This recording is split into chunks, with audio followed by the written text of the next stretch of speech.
1! They've beaten Everton by 2-1 as the banner is held up opposite us from the travelling supporters saying, Benitez, get out of our club. Rafa Benitez has been sacked as manager of Everton. Duncan Ferguson at Goodison appointed as caretaker manager. There was a lot of discontent from day one. But ultimately, once you walk on the pitch, you have a responsibility to yourself. It's Philip Coutinho who has equalised in front of the whole 10. You cannot write this. We've come here for a reason, and the reason is to try and be as successful as we can. The important message and statement and intent that I want to show to the group of players that we've got here. You can see in the energy from the players. You can see with the players that he's actually now being able to attract. Let's not get away from the fact Aston Villa are a huge football club. And now, friends, on Talksport and Talk Radio, what a big day ahead, what an amazing weekend ahead. It's been a great week for football, for Premier League football, and it's a big day tomorrow. And it starts with an absolute cracker, a real headline grabber, because Everton are at home to Aston Villa tomorrow. Everton once again under the beady eyes of that great man, big Duncan Ferguson. Of course, Aston Villa striding ahead with Steven Gerrard. And I'm delighted to welcome to the show from Everton, we have got the man, the legend, Dave Johnston from the Falcon Blues TV YouTube channel. Good morning, Dave. Hi, Paul, you're okay? Very well indeed. And Chris Budd from the My Old Man Said, love that title, My Old Man Said podcast, previewing both of them that game. He's an Aston Villa fan as well. Good morning to you, Chris. Good morning, how you doing? Very well indeed. Let's start with you, Dave. Now, to say that your recent history as an Evertonian has been troubled is a bit like saying that water's wet. Where do you think you are now? I mean, you must be relieved to have seen the back of your outgoing manager, he who must not be named. Should Duncan Ferguson get the job full-time, do you think? Should there be a commitment to him? I think given the candidates that are up for discussion, I'd say yes. I mean, the people that we're looking at now were all managers who have either, currently in China or have failed in China or have got very little background in managerial, in a managerial sense. I mean, you look at Lampard, you look at Rooney, who are the two main candidates, and you look, well, yeah, fantastic footballers, real, but where is the managerial experience yet? You know what I mean? It's similar to Solskjaer at United. It was almost like, well, he was at Swansea and then he was off to far-flung places to try and manage and then come back and just it hasn't ticked for him. And you almost see that with Lampard when he was at Chelsea. Rooney's doing well at Derby County. I mean, it depends how you look at it with Derby. And then you look at one of the other candidates, which is Cannavaro, and you just think, well, he's done very little in China. So if they're the candidates, I'd sooner just give it to Duncan and just have the fans backing him. Certainly there was a real bounce, I thought, when he took over the last time around. It seems like it's kind of almost annual occurrence now. Let's turn to you now, though, Chris. Chris Budd from the My Old Man Said podcast, Aston Villa fan, of course. We've got Steven Gerrard, you don't need me to tell you, former Liverpool star, going to Everton, and there's going to be a real crackle about this game tomorrow. You must be looking forward to it. I think so, yeah. I mean, after the previous week of the Man United Cup game, and then obviously the comeback with Coutinho's big impact off the bench, I think we go there with a certain amount of sort of bounce. But at the same time, you look at our run of results in the last kind of 5 games. The Man United draw stopped us from losing 4 on the bounce. So we're playing really good football. We look like a really positive unit moving forward, but you've kind of still got to put points on the board. So it's a big game for Villa for one reason. I think it's a big game for Everton for a very different reason. Well, picking up on the point that Dave just made there, Chris, I mean, he talks about these managers, big name players of the past, amazing players who are moving, maybe some might say too early into management. What do you think of Steven Gerrard as your manager so far? I think he's great. I mean, you see him in the press. He talks really well. I love the fact that he came in and some of the first things he said was, we're going to have a no excuse culture at the club, which is great. I think you look at teams that are normally built in the image of their manager. I think we were very nice under Dean Smith, which was kind of his persona. Steven Gerrard's come in and been absolutely ruthless from day one. Tactically, I think we're starting to see the emergence of what a Steven Gerrard team looks like. I think that'll it'll take a while to grow as he brings his players in. And the fact that we've gone and bought Luca Digne, who we probably wouldn't have bought if Rafa had left a couple of days earlier, and Philip Coutinho, that's 2 really, really high impact signings who I can't see not being big players for us, certainly till the end of this season and moving forward. That was Chris Budd there for the My Old Man Said podcast, Aston Villa fan. Let's go back to Dave Johnston. He mentioned Digne there. Will he get a warm welcome back at Everton? I don't see why he wouldn't. I mean, there's just been so much going on about whether, was it Dean who was at fault, was it Benitez who was at fault, or was he just a pair of just whoppers who just couldn't agree with each other, and you just felt like locking them both in the room and said, just go and hammer it out, kiss and make up, and let's just get back on with it. I mean, there's no question he's a fantastic player, and I think Chelsea must have regretted not signing him in the past. He was linked to them for a while, was he not? He was. And I bet he's probably just thinking, listen, if only I just held out a couple of more days, I could still be captain of Everton. That's how it looks with him at the moment, because you think, fair play to him, because you just got, listen, I want to go play football. And he's been frozen out. He's the vice captain of the squad, and he's been frozen out by Benitez, who was just, Dean goes on the Monday, and Benitez has gone by the Sunday. Now, it's very easy for fans to have a go at the board, have a go at the owners. I've done it myself. I'm a West Ham fan, okay?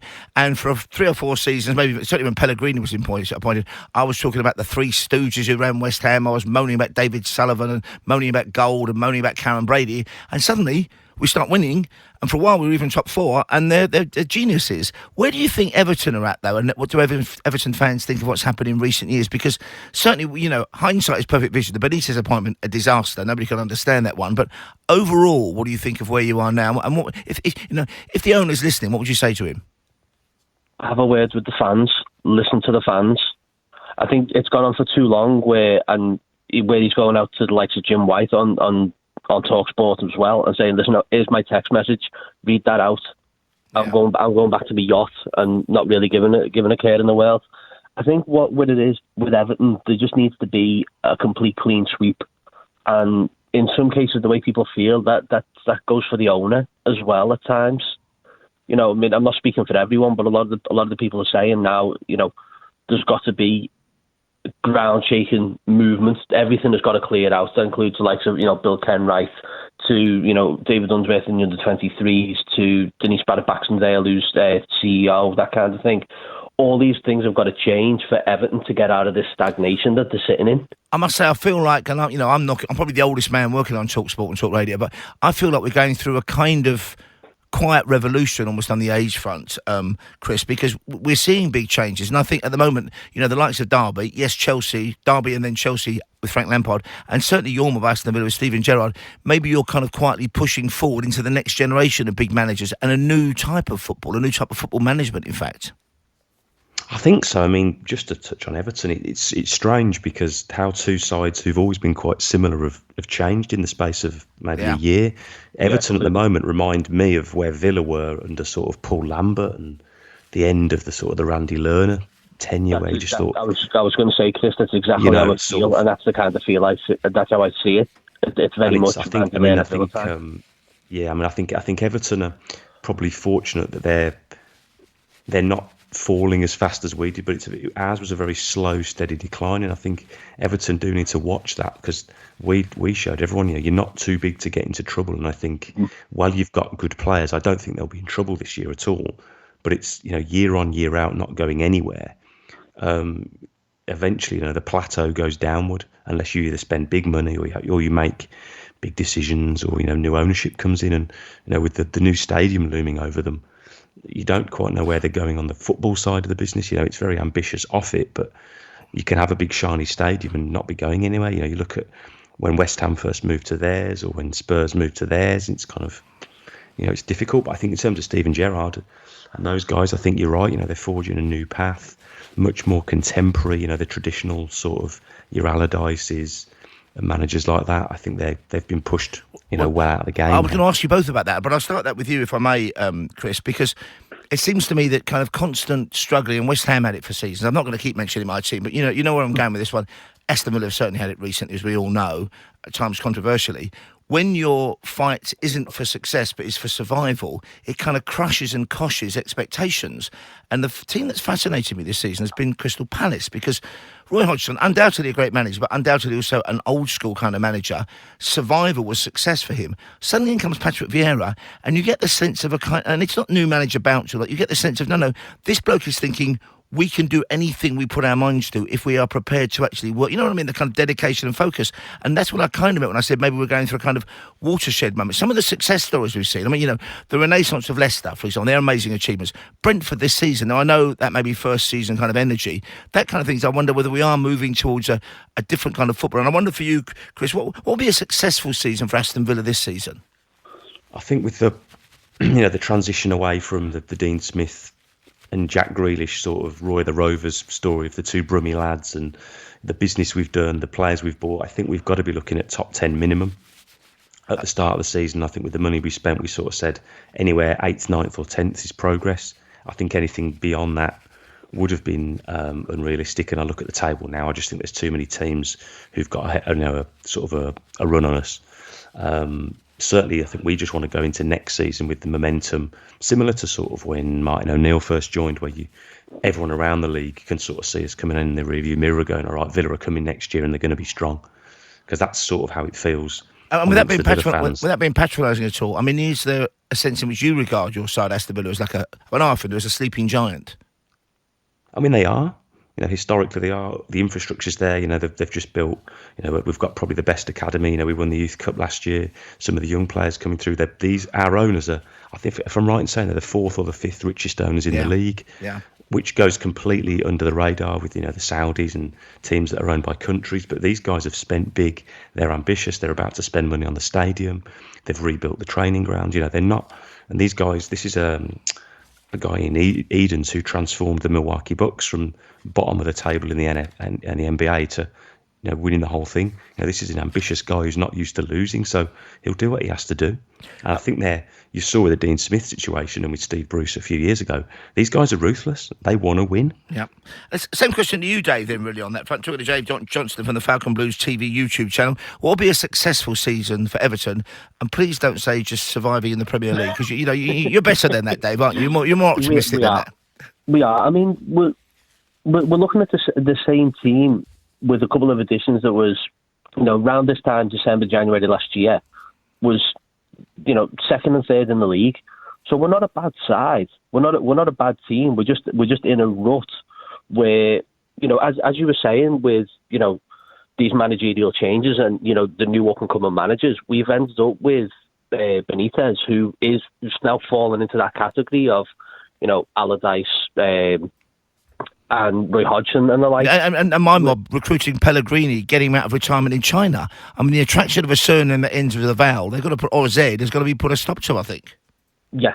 I don't get what the fascination is of taking these managers who've, they've gone for the big money in China and brought them back and said, well, if you go and look at obviously the leagues in China aren't that great, but you're not seeing anyone progressing a team and building a proper side, much like Benitez didn't do when he was in China. So we brought him back, I think, literally just because he lives close.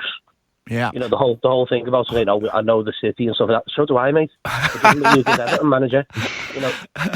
Listen, let me ask you this: you've got 3 games in hand on Man City. When are you going to mount your title challenge?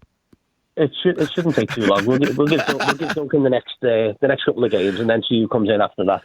Marvellous stuff. Listen, we talked to Dave Johnston from the Falcon Blues TV YouTube channel and Chris Budd for the My Old Man Said podcast, a great listen as well, available from all good podcast providers and some mediocre ones. Let me end, guys, with a prediction from both of you. Maybe you can have 2 predictions, one your heart and one your head. Starting with you, Dave, on the Everton front. How do you think tomorrow's match, 12:30 on Talksport? The only place you'll hear it on the radio is on Talksport. What's the final score going to be? I think with the goodness and bounce and the new manager and Duncan behind it, we've got to try and emulate what we did against Chelsea in Duncan's first game. So I'll go for 3-1 win. I'm going for the confident. Yeah, I'm going for the confident win this time. I think Chris and I had that similar conversation when we played last season, last year at home. Or sorry, we played at Villa, and it was like, yeah, Everton should be all right after this, and we weren't. But I'm just thinking with the Duncan bounce now, we're comfortable, and we're 3-1. Yeah. Okay, so Dave says 3-1 for the Everton at home. Of course, you're going to support. What do you reckon, Chris Budd, for Aston Villa? What's the score going to be tomorrow, do you think? I'll take the scruffiest of 1-0 wins, to be honest. Yeah. Oh, a lovely pragmatic Midlands attitude there, guys. You'll be great fun. Really enjoyed that. Listen, I hope we get to speak again, lads. Thank you very much indeed. That was Dave Johnston there from the Falcon Blues TV YouTube channel. A great watch as well. And Chris Budd from the My Old Man Said podcast, talking Aston Villa, talking Everton, and talking the big game tomorrow. It starts game day. It's a Talksport exclusive. It's Everton, once again under the auspices, the management of Duncan Ferguson versus Aston Villa. Steven Gerrard, of course, returning to his old Liverpool rivals, the Everton, tomorrow at 12:30 on Talksport. Download the app, get involved. It's game day tomorrow, you lucky people, and we're live till 5.